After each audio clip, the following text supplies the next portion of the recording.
These are notes from Melham's Math 60 for Tuesday, May the 5th, section 10.2, page 876. Quick word is we're going to skip problem 41 from the homework assignment. Skip problem 41. Today we're doing with ellipses. They're sort of like circles, but they're bulging in one direction. So you might see it bulging. Here it's bulging in a horizontal direction. Here it's bulging in a vertical direction, but it's still kind of oval shape. All right, now if the circle, the ellipse is centered at the origin, 0, 0, this is considered the standard form for the ellipse. X squared over a squared plus y squared over b squared equals 1. That's the equation of the ellipse. A tells you how much to move left and right. B tells you how much you move up and down. You kind of just look at the letter that's above it. X, we know X goes this direction, so that the A will tell you how much you move left and right. And the B is underneath the Y. We know Y goes up and down, so B tells you how much to go up and down. Slightly harder equation if the center is not 0, 0. If the center is HK, then it looks like this. X minus H squared over A squared plus Y minus K squared over B squared equals 1. The center would be at HK. Again, you change each of these signs to tell you what the center is. Or optionally, just say to yourself, what number do I plug in here for X to make this expression 0? That would be H. What number do I plug in for Y to make this expression 0? That would be K. Alright, so 19, X squared over 4 plus Y squared over 9 equals 1. That looks like this. The center is the origin. C is for the center, 0, 0. The A and the B are the square roots of these numbers. So A is 2 and B is 3. So it's centered at the origin. I move 2 to the left and 2 to the right. But since B is 3, I go 3 up and 3 down, and then I just draw my oval. Notice this is different from a circle. If I did a circle, I move the same amount left, right, up, and down. But for an ellipse, the amount that you go left and right is different from the amount that you go up and down. So the ellipse is going to bulge either horizontally or vertically, as the case may be. Here's problem 21. It starts off with x squared plus 9y squared equals 9. Now, we're supposed to have our equation to be 1 on the right-hand side, so the easy remedy is just divide both sides by 9. Or whatever number they happen to give you here, just divide by that number. So divide by 9. That gives me x squared over 9 plus y squared over 1 is equal to 1. So now that's in my standard form. This is centered at the origin because it doesn't say x plus or minus anything. Likewise, it doesn't say y plus or minus anything. We'll show you an example of the center elsewhere, starting with 25.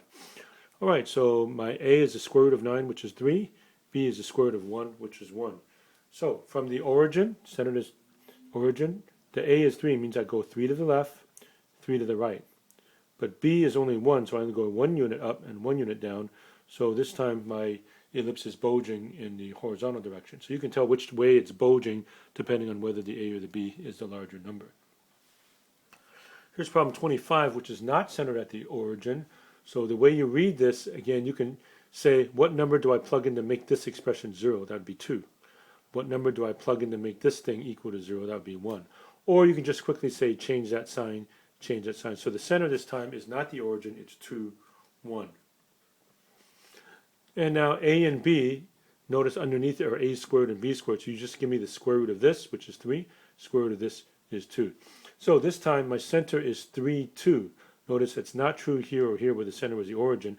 The center is 3, 2. So from 3, 2, I now go 3 to the left and 3 to the right, which is what I'm indicating with these 3's. But vertically, it's 2 up and 2 down. And then I draw my ellipse. So you can see it's not centered at the origin, it's centered somewhere else. Here's problem 31. It starts off like this.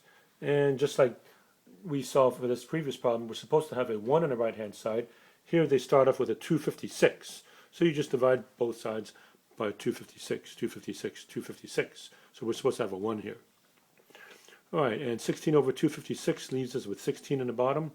4 over 256 leaves me with 64 on the bottom. All right, so the center is, change this sign, so 2, negative 4. And the square root of 16 is 4, square root of 64 is 8.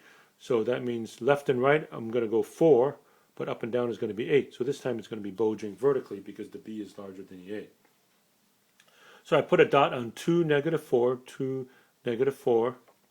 And then left and right, I go 4 units that way, 4 units that way. but up and down is going to be 8. 1, 2, 3, 4, 5, 6, 7, 8.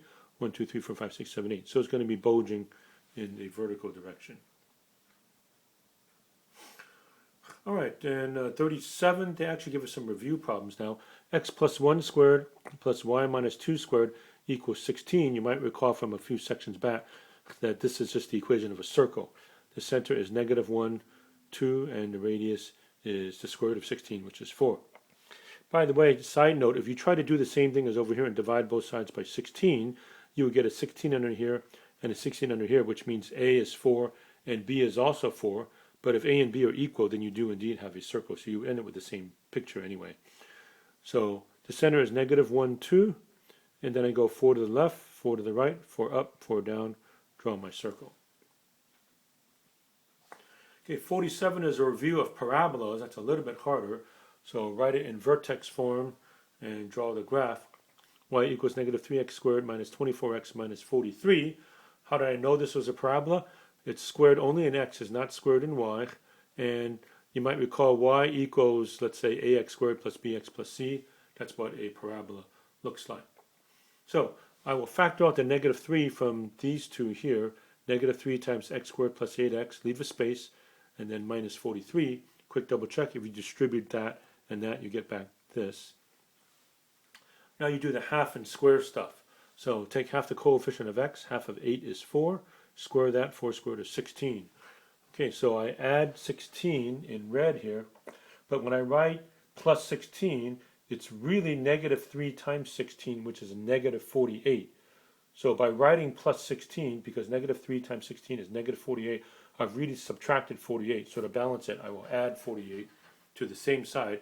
So in essence, on the right-hand side, I've subtracted 48 when I wrote that, and then I added 48, which means I'm adding 0. I get an equivalent expression. And so now this factors into negative 3 times x plus 4 squared plus 5. So now this is my vertex form. I can read off the vertex. You might recall I changed the sign, but I keep this sign. So negative 4, 5 is the vertex.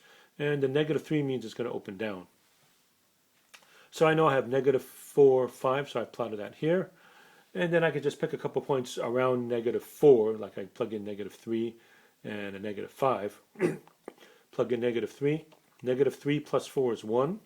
1 squared is still 1. And 1 times negative 3 is negative 3. Negative 3 plus 5 is 2. And when we plug in negative 5, I still get 2 because negative 5 plus 4 is negative 1. But when you square it, it's 1. 1 times negative 3 is negative 3. Negative 3 plus 5 is 2. So I have negative 3, 2, and negative 5, 2. And so that's a rough shape of the parabola. So they just wanted to review the parabola a little bit. Okay, then 51, we're back to an ellipse to get that squared away. So once again, this is the original.